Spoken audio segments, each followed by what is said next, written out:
This is not very satisfying. Florine glanced over at Boo-Bee, who was holding the boulder-like corpse of a Gazer Watcher between her forearms.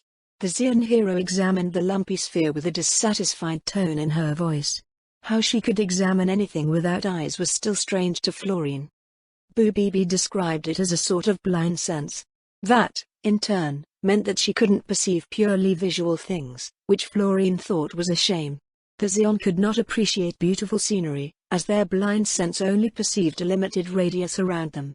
They also couldn't discern color or detect written script, which meant that they couldn't read books.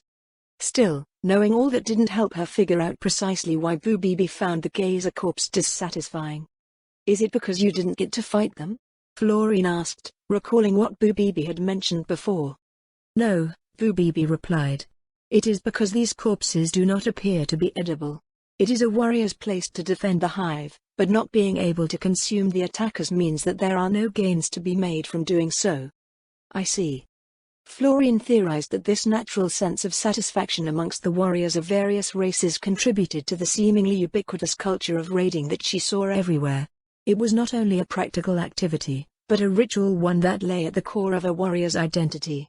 The strength of the Sorceress Kingdom's undead forces caused many of its tribal additions to immediately recognize that their own warriors had mostly become obsolete for the purposes of security and were thus encouraged to do what they were good at instead. That was easier said than done, however, and Florine also wondered what the warriors themselves had to say about the situation that they now found themselves in. Boo-Bee broke the Gazer corpse in half. Too late, Florine looked away. Thankfully, the expected eruption of gore didn't happen. Just like the exterior of the corpse, the interior appeared to be nothing but stone. Boo-Bee released the fragments, which dropped to the street with a clatter. They're spiteful buggers, huh? Velgarth spat on the remains. They can turn your finest warriors into a pile of dust in an instant and don't even have the courtesy of leaving behind crafting materials. Stone was a crafting material, but she supposed that it would be next to worthless if one lived in a place surrounded by it. With the way that they came into existence, she wouldn't have been surprised if they didn't leave anything behind at all. This time around, Aldan added, even the slaves didn't leave any corpses behind. Well, not unless you want to try your luck with undead remains.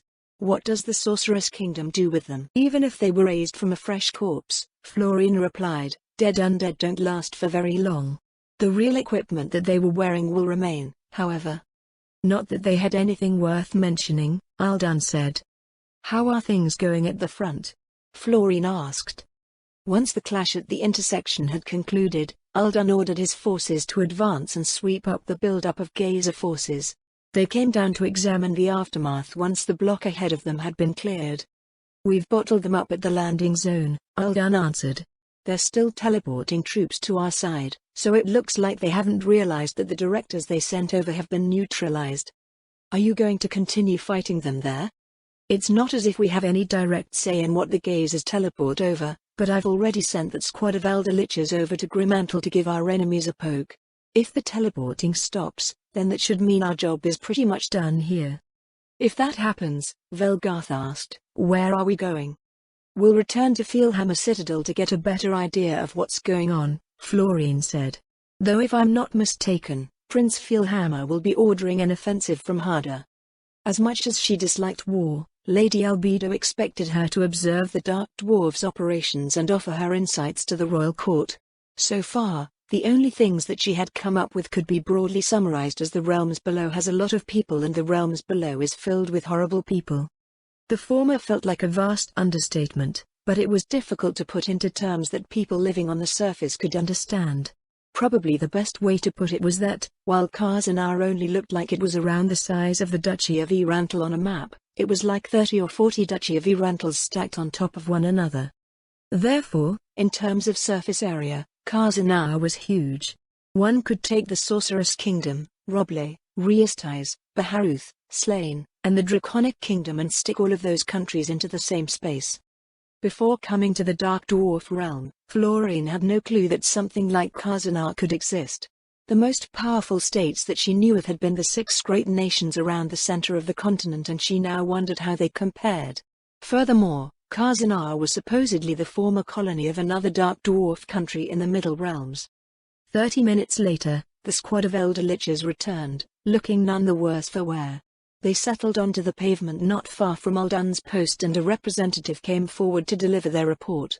"We have carried out our task." "And?" Uldan frowned up at the elder lich. "Conditions for success or failure were not outlined," the elder lich said. "Then what did you blow up?" Uldan asked. "We bombarded a 100-meter length of street along the cliffside east of the destroyed Grimmantle Bridge," the elder lich said. "The defensive response was limited to a group of Watcher-type gazers, which we dispatched with our Wraith escorts on the way back to Filhammer. Mana reserves are now at 20%. Uldan exchanged glances with the officers nearby. "Looks like they weren't on guard at all," he said. "Think they'll tighten things up?" Kaidin asked. "Can they?" Another officer said. "You all saw how they fought just now. It's all about overwhelming numbers and brute force. Their defense is probably just about as effective. There's no way that they'd have enough standards to effectively defend the borders of every principality," Uldan agreed. "If they did, they'd be throwing them at us along with their Watcher sorties." He turned to the elder lich representative. "Take your squad and get your fill of whites before heading back to regenerate mana. Velgarth, since you're going to the Citadel anyway, let them know that we could use more squads of elder liches to conduct reconnaissance in force over Grimmantle." Report. A deep warden jogged up to them. The gazers stopped teleporting reinforcements over. "And that," Uldan said. "Sure thing," Velgarth replied with a salute. Florine's attendant returned to where Florine was watching the proceedings. They then left the command post and went underground, boarding the train being used to deliver supplies and personnel to the front. It was a trip that Florine had made several times over the last 2 days, so she had long run out of new things to look at. "That all felt rather informal," Florine said. "Informal?" Velgarth looked over from her seat. "What do you mean by that?" "To be honest, I've only attended a few strategy meetings held by the Sorceress Kingdom's Royal Army, but those all had a sense of being very procedural." "Seemed pretty normal to me," Velgarth replied. Maybe she had chosen her conversation topic poorly. Before attending the strategy meetings held in the Draconic Kingdom by Ludmilla and her officers, her only window on what they might be like was provided by tales filled with distinctly unique characters, interpersonal rivalries, and flaring tempers as prominent figures attempted to gain influence and prestige. In Ria's eyes, war was the province of men, so that was as close as she could get. They spent the rest of the journey in silence, and the Citadel allowed them entry with a minimum of fuss. Prince Filhammer was in the Great Hall with several of his lords and their attendants.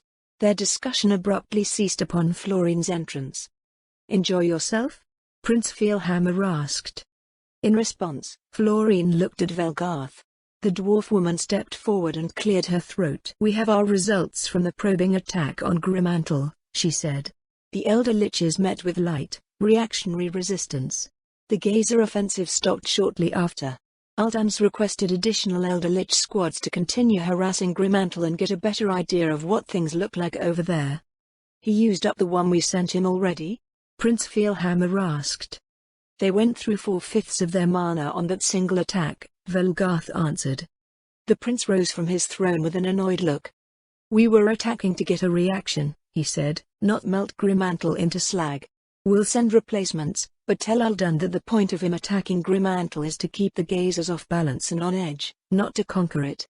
He doesn't need to empty the collected mana pool of a dozen elder liches all at once to do that. We're not going back, my prince. Finally get tired of delivering supplies? I'd like to accompany the next phase of your operation, Your Highness," Florine said. "I'll be taking my escort with me, of course, so we won't take up any resources from your forces." "Will the Sorcerer's Kingdom do anything if you get disintegrated?" Prince Filhammer asked. "We have this convenient thing called resurrection magic, Your Highness." "Then I hope that someone in your escort has a broom and dustpan. We leave in an hour." Your Highness?" Florin tilted her head curiously. Prince Filhammer walked past her on his way out of the Great Hall. "I am the Commander-in-Chief of Clan Filhammer's army, after all," he said. "This isn't a war that can be conducted from a distance. Besides, I wouldn't miss taking Khazanah for the world." Taking Khazanah. With that, what she had suspected since the initial report that Khazanah was under attack was confirmed. Since the terms of the undead security lease disallowed using them for waging war against other polities, Prince Feelhammer was more than happy to let the Gazers do his dirty work for him. With the other clans eliminated, he had become the sole claimant to the entire Dark Dwarf realm and was now using the Sorceress Kingdom's undead to liberate his holdings. As she returned to her stateroom to prepare for the trip, she wondered if the Sorceress Kingdom would be willing to amend the terms of their undead security leases. If not, she dreaded how many more Felagrim Feelhammers they would create as word of their services spread. Velgarth, Florine said, "How do you feel about your father's methods?" "What methods might you be referring to?" the dwarf woman asked as she looked out of a narrow slit in the suite's drawing room. "Using the undead lease the way he does," Florine answered. "Letting the rest of Khazar burn when he has the power to save it. Don't you think it's a waste?" "I guess humans might see it that way, as short-lived as they are. If it were a more normal situation, it may have even been suicidal. But the undead forces from your country change all of the rules. I assume that you understand at least that much." Florine released a quiet sigh. Anyone who read the terms of the lease probably saw the potential avenues through which the undead security forces might be employed, but she tried to be optimistic about them. After all, the undead stationed all around the Sorceress Kingdom set a precedent for their intended use. She harbored hopes that the royal court would intervene if anyone went against the spirit of the lease, but Khazar had proven it not to be the case. "As you say," Florine said, "the existence of our undead security forces change all of the rules. But that also includes what avenues you can take with your rivals and enemies." "You should know us better than that by now," Velgarth replied. "Saving the other clans might incur something like a debt, but that won't wash away centuries of bad blood. In the long term, what my father's doing is a better move for Khazar's future." "How so?" "Well, think of it another way. What would happen if we prevented the other clans from being destroyed?" Florine came over to sit on a hard stone stool near the row of arrow slits. The fires emanating from across the chasm had long burnt out, but that grim scenery had been replaced by the azure lighting of Feelhammer's city streets far below. "You said that it wouldn't change much in the relationship between the clans," she said, "but with everyone leasing undead security forces, no one would be able to do anything. Khazar would need to learn how to function without the threat of force hanging over the clans." Velgarth let out a derisive snort. "More like the clans will focus on other ways to bring each other down," she said. "The undead security you've leased out is only suited for one facet of security, defending against violent physical actions. They won't detect a thief stealing something from a stand or shop, nor will they save anyone being stabbed in their beds unless they happen to be standing in the room when it happens. They sure as hell can't detect or defend against political intrigue or economic attacks. All of that stuff is something that the clans do regularly because violence is rarely an option between the principalities. So your answer to that is to have all of the other clans removed." "It's not complicated," Velgarth shrugged. "It may take a millennium or two to repopulate, but, when we do, we'll be in a far better position than we were before. I'm not sure what your country's long-term objectives are, but I assume that they operate under notions that every other country runs under. Strong, stable nations are more desirable as neighbors than weak, unstable ones. Weak, unstable neighbors are better off being absorbed by stronger ones. My father is turning Khazar into the former while avoiding the fate of the latter. The nations in the realms below believe that, too? They sure do. It's even more important down here because you can get things like gazer hives popping up under your ass. Areas with weak governing authority are just a breeding ground for trouble." It was a basic rule of governance that every scion learned early in their education, and it applied not only to countries, but to a country's fiefs, as well. Unfortunately, achieving a state of strength and stability was easier said than done. In Riastais, it was next to impossible since those who challenged the law were usually far stronger than those who enforced it. In the case of Felagrim Feelhammer, his actions showed that he was not merely living out some childish ambition. He was adhering to that same basic rule by unifying Khazar after all of its destabilizing elements were removed. It was a highly unconventional move that wouldn't work in a normal situation, but, as Velgarth mentioned, the presence of the Sorceress Kingdom's undead security forces changed all of the rules. With the undead, an insignificant tribe could challenge a huge country over a tiny bit of ancestral land and win. She didn't even know how far back a claim could go before it was deemed invalid for that purpose. Considering that the Sorcerer King pressed an ancient claim for Rerantle, all sorts of upheaval was in store for the future. There were countless nameless farmers everywhere who claimed ancestry to one king or another. So you wouldn't do things any differently if you were in the prince's boots? Florine asked. I'm sure that I'd end up doing things differently, Velgarth answered, but I can't think of any better way to do it than what my father's doing right now. It's great to have our prince back. You know, Florine said, I never asked why he had been exiled in the first place. Well, it's not exactly a secret. Even our allies considered him too dangerous to leave in his seat, so they brute forced him out politically. Great. The Sorceress Kingdom's client in Karzanar is a dark dwarf that even dark dwarves think is too dangerous. Anyway, Velgarth said, you done here? The train to Harda's going to be packed. When they reached the bottom of the citadel, they found Prince Feelhammer and his entourage lined up for the lift. Florine spotted Agni with the prince, but Bawin wasn't anywhere to be seen. Your mother isn't coming? Florine asked. We can't have everyone go, Velgarth answered. She's freshly resurrected, besides she could have at least seen her husband off. Then again, they were dark dwarves. Looks like you two caught up with us, Prince Feelhammer said. If we hadn't here, Velgarth said, we certainly would have waiting for the train to Harda. Harda? Oh, I suppose you haven't heard. Our forces in Harda reached the end of the way that the council took. It leads to a hidden harbor on the lake 2 days out.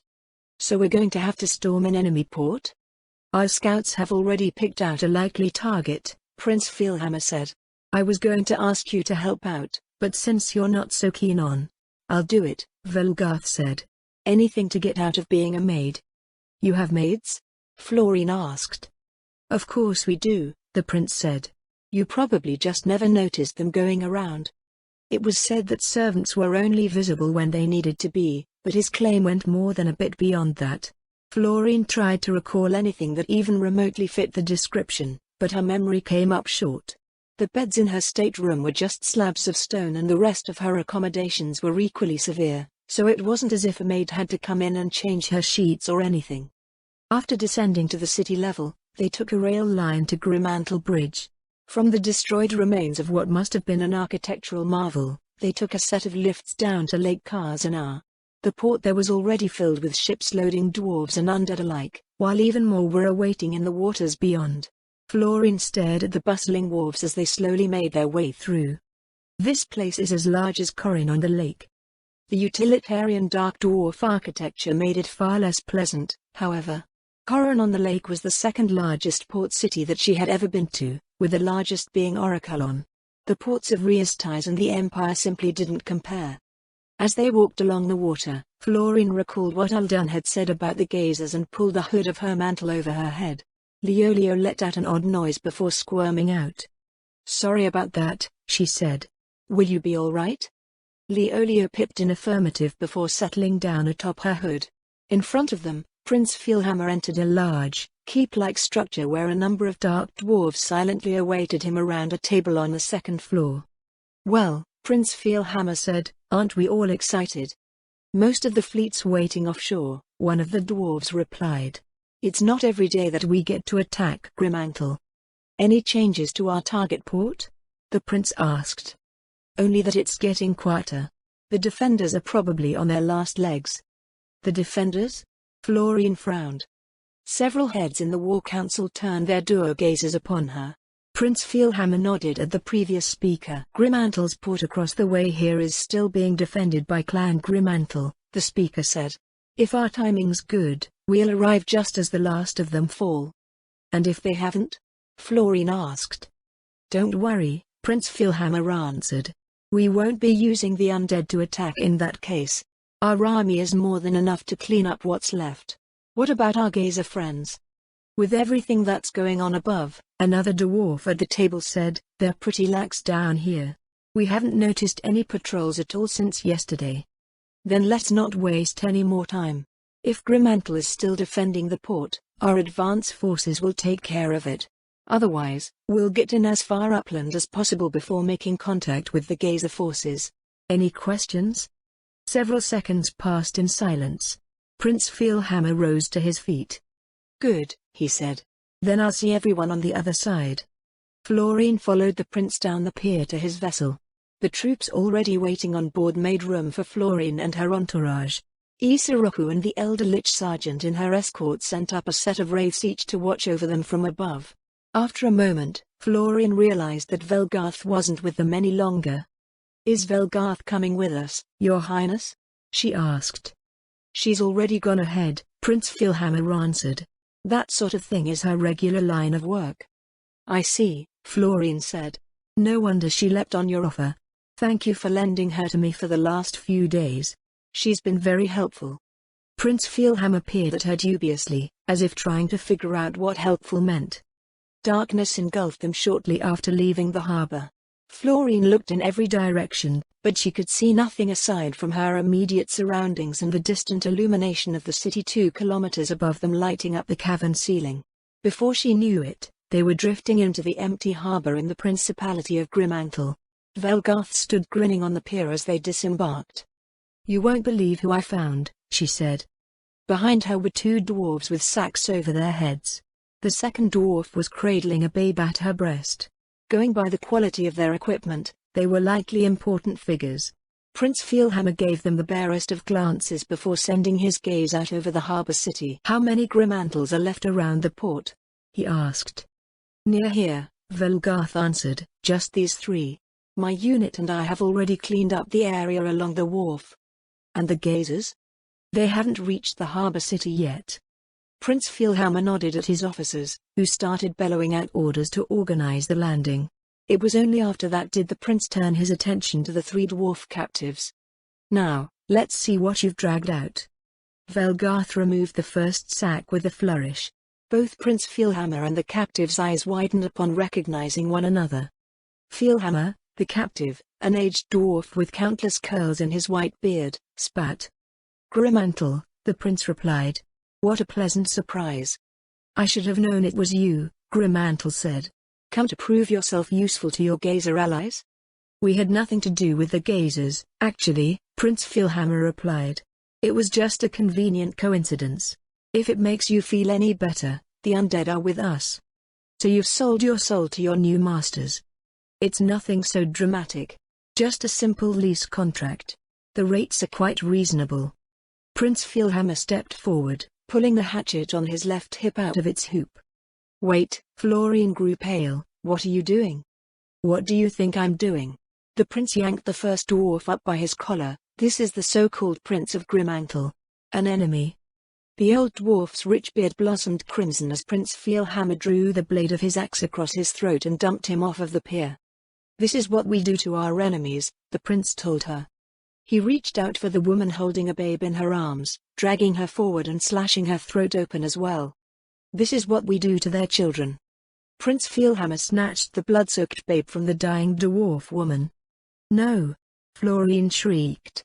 The prince casually tossed the baby into the air. Before it hit the ground, he booted it far out into the dark waters of Lake Karzanar. "And this is what we do to their children's children." "With the way that you are," Florine said quietly, "you'll never run out of enemies." "Yeah, well, that's life," Prince Feelhammer shrugged. "Now, let's get this next enemy out of the way." "What are you doing?" Velgarth asked. "Escaping reality," Florine answered. Sitting at the end of a pier in the recently occupied Grimmantle port, Florine held the tip of a kraken tentacle in each hand. Bubibi, Isoroku and the vampire bride stood nearby, as did Velgarth, who had resumed her duties as Florine's attendant, much to her very visible dissatisfaction. Squish, squish, squishy squish. Nearby, the Kraken's deep warden watched her with a frown.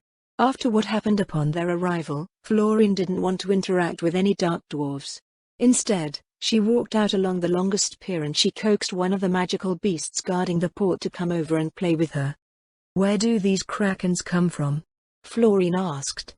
"From the ocean to the west, probably," the deep warden answered. "That's where the great flow comes from. There are probably some underwater tunnels that lead to Lake Karzanar." "Don't rivers usually flow into the ocean?" "That's the first I've heard of that," the deep warden replied. "Around here, water goes in the direction of the falls." "Where does the water go after that?" It disappears into the stone at some point, but it should continue flowing east.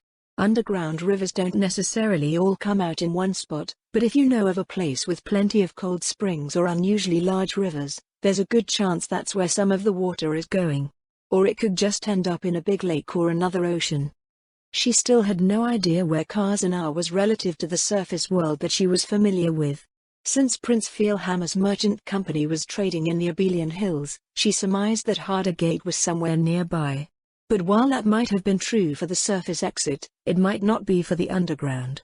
All she knew was that she went through the stone and popped up on the surface, so it was probably less like a real gate and more like the gate spell that the Sorcerer's Kingdom employed. Or maybe it's like that spell that Lord Mayor casts on trees to get around, except this one is on stone. Florian was far from knowledgeable about magic, however. Lady Negredo was there to investigate Harder Gate when Florian went to speak with Lady Albedo, so maybe she would have a better idea.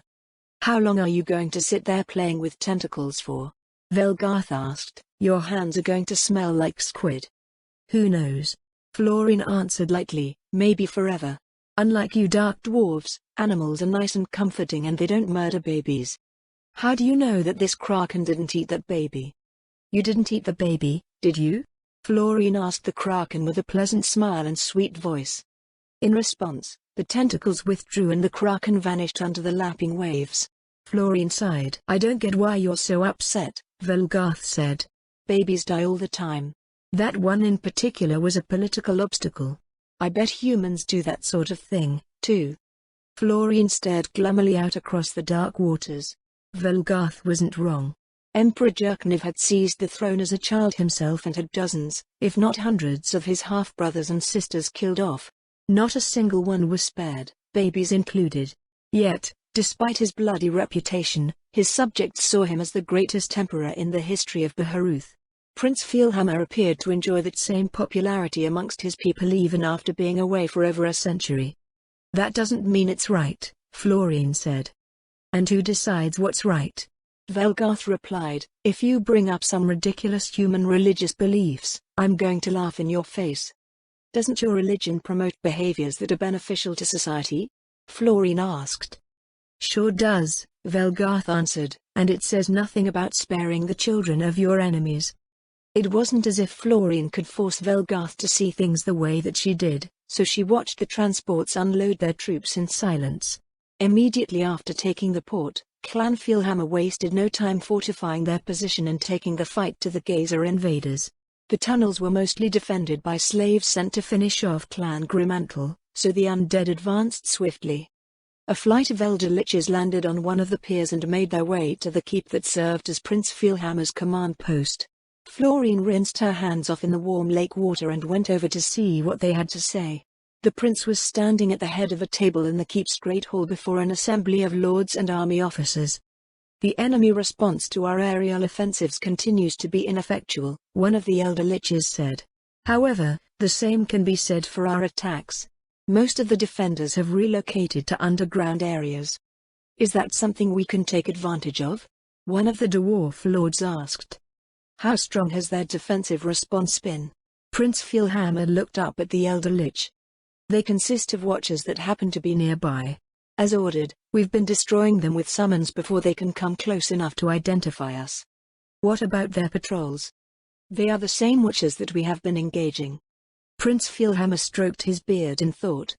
"It's too risky to send soldiers directly to the city layer," he said, "but keeping the patrols busy should make the lifts usable. How far are our forces from the overseer post directly above us?" Lord Deepingstone pressed his rotund belly against the stone table, stretching out to point out a section of one of the maps found in the keep. "We should be about here," he said.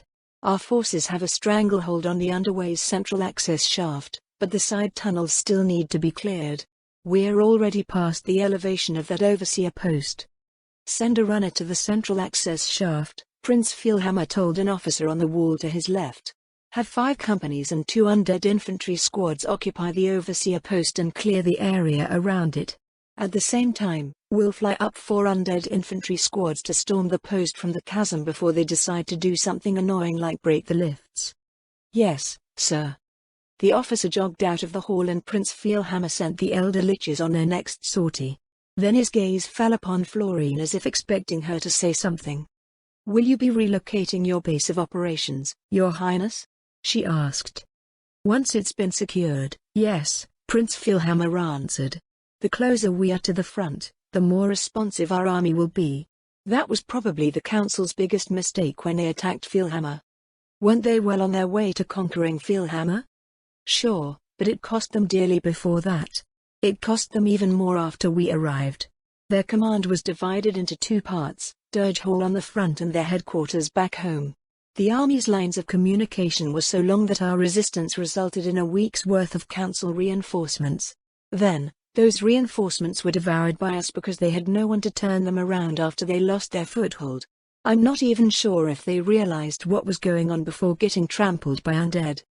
Florine had witnessed something similar happen in the Draconic Kingdom when the Sorceress Kingdom's forces fought against Roland Gork's warrior clans, so she had a sense of what he was saying.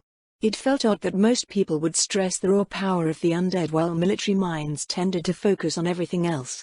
Even when that strength was brought to bear directly, it was merely one component of a complex tactical formula where strength alone didn't necessarily win battles. If anything, the opposing commanders did everything that they could to prevent that strength from being put to full use in order to prevail. "I've been wondering about something," Florine said. "What?" "The situation that the Council's forces got themselves into is understandable in hindsight, but I fail to see why the Gazers would simply allow your forces to do whatever they want. Do they not employ commanders of their own?" "Those directors that you saw with Aldan are their commanders," Prince Philhammer told her. "But I suppose the real answer lies with what they are as a race. Gazers aren't humanoids that easily come together to create complex societies, they're powerful heteromorphs that dominate their territories. A director isn't a Gazer that receives military training, they're standards that evolve into a certain role, and that role is to sit on top of the pile of slaves and lesser Gazers that make up their armies." Fulgrim's words seemed to mirror what Florine had gained a working sense of, though she was almost certain that he wasn't aware of the specific details. Most people believed that the general weakness of humanoids caused them to band together to survive. What most didn't know was that humanoids lacked racial class levels and were thus forced into various specializations. This combination wove the fundamental fabric of humanoid society with all of its complexities. Conversely, often independently strong heteromorphs were in the opposite position. They weren't stupid, in fact, it was usually the opposite, they just didn't need to create civilizations. When Florine asked Eurarius about it, he said that he was perfectly content living his immortal life ruling over his little kingdom in the great forest of Tob. The Frost Dragons created their little tribe in the Azalizia Mountains only because they had dangerous rivals in the form of the Frost Giants. Even with that threat, it took the will and strength of an ancient dragon to bring less than a handful of them together. "In that case," Florine said, "why do these Gazers exist as hives?" "Because it's the closest word we have for what it is," Prince Philhammer told her. "It's not a hive in the same way that insects have hives. It's more like a chain of egomaniacs, and personal strength determines the dominator and the dominated." "Do they have any true society to speak of?" "That's society to them." "So how do these specialized roles come about?" Florine asked. "They just do. We're talking about a race that can dream up other members of their race. Those Watchers come into existence because bigger Gazers dream about lording over lesser Gazers, and they wake up with a batch of them flying around. If you think they have anything like a caste system or something resembling a bureaucracy, think again." She wondered if any Gazers dreamed about being nicer Gazers. Hearing their side of things would be useful.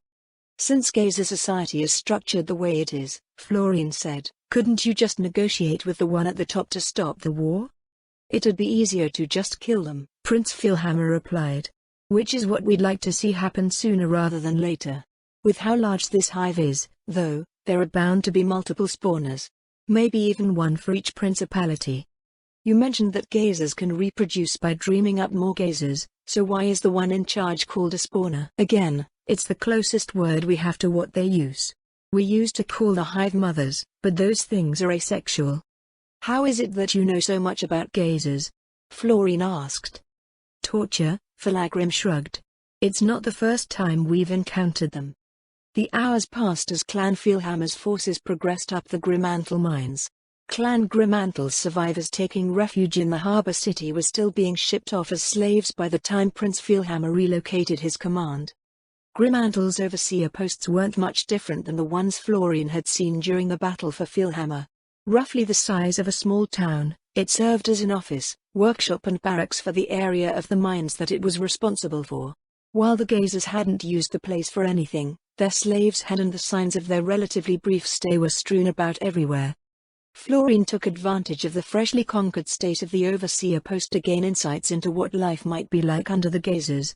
Upon entering the first cleared-out home, an apartment built into the cavern wall, making it a former dwarf dwelling, she was shocked to find a doll lying in the corner of one of the rooms. She picked up the vaguely humanoid object, which had been painstakingly fashioned out of coarse knock wool. Dark dwarf children didn't have toys, so it had to have come from one of the Gazer slaves. She continued around the room, counting bedding for 8 individuals. The former occupants were goblins, going by the smell. Few belongings were left behind, or perhaps they didn't have many in the first place. Somewhere above them, a family was fleeing the Sorceress Kingdom's least undead, if they hadn't perished already. "I never considered how slaves might live under the Gazers," she murmured. "Do you know anything about it, Velgarth?" "They don't invest anything into their slaves as we do," Velgarth replied, "so I guess the slaves just do whatever they want unless a Gazer sends them off on some task." The dwarf woman's tone suggested that she was disgusted by the Gazers' practices, though, knowing her, it was more about the potential productivity going to waste. "So they just live as they usually did when they weren't slaves aside from that?" Florian asked. "That's a reasonable assumption," Velgarth answered. "An invasion like this probably wouldn't be much different from a mass migration. The goblins that moved into this place were probably pretty pleased." "I'm struggling to grasp how this works, logistically speaking." Florian put the doll into her infinite haversack. "The Gazers have millions of slaves, yet they do nothing to care for them. They just order them around. How does everyone just not starve?" Kazana acquired incredibly advanced logistical systems, in both a technological and conceptual sense, to support its massive population. The Gazers, however, had none of that. "Goblin economy, probably," Velgarth said. "I've heard that thrown around a few times," Florian said, "and not just in Kazana. I don't know if you use the term the same way as others do, but it doesn't make much sense to me." "That's weird, considering that it's probably the dominant economic practice alongside slavery. In most places, it's just a part of having goblin slaves. But it makes the people that the goblins work for completely dependent on them for nearly everything. Why wouldn't the goblins just leave and start their own civilization somewhere far away from their oppressors?" Even Ludmilla had a goblin economy running in the upper reaches, and Florian couldn't understand why. Even more mind-boggling was that her goblin subjects also accepted it as a right and natural thing. "Because they're goblins," Velgarth said. "That should be self-explanatory. They're weaker than elves. Anyone and everyone can just take away whatever they build. Unless hobgoblins start popping up, but pretty much everyone knows to kill those on sight. Instead of stubbornly insisting on defending the indefensible, they just did something else.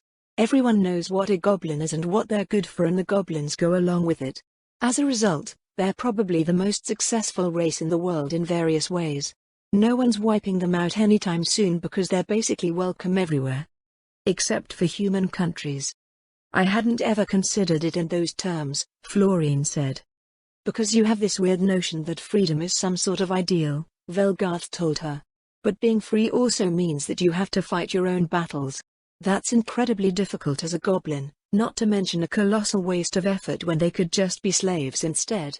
Even if their side loses, they can just hop over to the other side. Unless they're being raised as undead. Also, they're fighting their masters' battles here. That goes for everyone. The thing is that they're so prolific that there are always more. Ensuring that the next generation of goblins has a place anywhere is more important than individual survival. I don't think goblins consider things in those terms. Maybe not those precise terms, but it's pretty much instinctual to them." Florian wondered how advanced a goblin economy could get. Given the degree of freedom the Gazer slaves were allowed and the fact that there were a multitude of races, an enterprising individual could probably pioneer industries that were compatible with their existence. "There's ranching and foraging. Is mining possible? It takes a long time to move so many people around." She continued her inspection, looking for evidence of tool use and industry in general. Then it occurred to her that anything that they did bring along with them would have probably been discarded in favor of what they gained from their conquest of Khazar. What are the Gazers' objectives, anyway? Florine said. As far as I can recall, we don't know of any demands or even statements from the other side. I don't know if you understand this, Velgarth replied, but Khazar is an extremely attractive location. It's deep in the upper realms, in a highly defensible location, and we've developed the place to the point where it can support tens of millions. Any nearby power capable of taking it will make the attempt so long as they know that it exists. Speaking of powers. They stepped to the side as a company of soldiers marched by. In the midst of the column was a dark dwarf dressed in a mishmash of equipment. Captain, Velgarth fell into step behind the officer at the head of the column. Who is that dwarf? He seems strange. One of the officers at the front spotted him fighting for the Gazers and managed to capture him, the captain replied. He claims to be from the Middle Realms. Upon hearing the dwarf's answer, Florine rushed over to join them. What else did he say? Velgarth asked. He swore to share everything he knew if we took him to someone who could guarantee his place here. Interrogation? The captain shook his head. If what he says is true, we don't want to risk losing any information by messing with his head. He has the bearing of a warrior and the Deep Wardens say he's quite dangerous, but the prince told us to bring him over. Looks like things have gotten a bit more interesting, Velgarth said. Yes, ma'am. Florine looked over her shoulder at the bedraggled dark dwarf. Aside from his curious mix of attire, she couldn't figure out how he differed from Khazar's citizens. They found Lord Deepingstone awaiting their arrival at the entrance of the Overseer's complex. A pair of his men came and stripped the strange dwarf down before leading him through the gate. Prince Feelhammer was just inside, standing on a balcony overlooking the complex's courtyard. I am Prince Philagram Feelhammer, he looked down on the disrobed dwarf through the slits of his helm. You claim to have information we can use. Feelhammer? The other dwarf looked up in disbelief. I see. So this is Khazar. I'm going to be less than pleased if you say that it's been forever since you saw your home, Prince Feelhammer frowned. No, not at all, the dwarf said. My name is Rilla Shadowshield. A blackguard of Shadowgate. Gracklestaz. Rilla nodded. Clean yourself up before we talk, Prince Feelhammer said. Prepare a room and a fresh change of clothes for our guest. The prince turned and left the balcony. Florine and Velgarth watched Rilla as he was led off. I didn't know that your father could be so courteous, Florine said. Didn't he give you that huge suite? Velgarth frowned. He seemed a bit more flippant back then. I take it this place that Rilla's from is important? Gracklestaz is the empire that founded Khazar. Does that mean that the Gazers came all the way from there? Florine asked. That's what we're going to find out, Velgarth answered. Then joined Prince Feelhammer in the hall of the complex, standing between the stone columns running along the right side of the room. Rilla appeared 10 minutes later, dressed in a clean robe and looking significantly less grungy. He walked up to the guard standing 20 meters from the dais and genuflected before the prince. Let's hear it, Prince Feelhammer said. Gracklestaz has fallen, Rilla's grim tone echoed from the walls and ceiling. I find it hard to believe that Gracklestaz could be defeated by this rabble, the prince said. An alliance of empires to our south declared war on us, Rilla replied. We were on our 50th year of that war when the Gazers showed up and destabilized everything. Our enemies were quick to seize the advantage. And how did the Gazers prevail against those enemies? They didn't. The Gazers cut across the northeastern corner of Gracklestaz, away from our front lines. They overran 8 cities along the way, but they didn't stay to fight the alliance. It's been 3 years since then. The prince grunted. Well, all that aside, you must have some information of value if you're making demands of me. If Rilla felt anything about the subject of his homeland being brushed aside, he didn't show it. I do. After seeing what you have at your disposal, I believe you have an opportunity to put an end to this Gazer hive sooner rather than later. All I ask for in return is a home in Khazar and an honored position in your temples. That's scarce little to ask if what you know does result in what you say. I am a servant of the gods, Rilla said. There is little more that would satisfy me. He seems a lot better than the dark dwarves around here. Florine still couldn't believe that every dark dwarf somehow behaved the same way. Hopefully, she would have the chance to speak with the new arrival at some point. Done, Prince Feelhammer nodded. Rayla rose to his feet. The leaders of this hive dwell above us, he told them. They dwell in the citadel of the clan that formerly ruled here. If you strike them down, the hive will fall into chaos. Why would they all be here instead of making themselves cozy in different parts of the realm? Prince Feelhammer asked. Because they do not intend to stay here, Rayla answered. In my time with the Gazer Hive, I have gained a sense of their motives. They never stop moving. Something is behind the hive, and they are fleeing before it. Do you have any idea what it is? No, Rayla shook his head. But I know that it's there. We are being stalked by something that even the most powerful gazers in the hive cannot see. The spawners are as far forward as they are comfortable with, and they have resorted to relying on numbers for safety. Well, that's not ominous at all. The gazers that she had seen were already powerful enough, so the leaders of the hive would have to be extraordinarily so. Would the least undead be sufficient for the task? Prince Feelhammer crossed his arms and leaned back on his throne. Tell us everything you know about the gazer forces between us and those spawners, he said after several moments. If we're going to crush the leadership of this hive, we're going to have to get through all of their defenses first.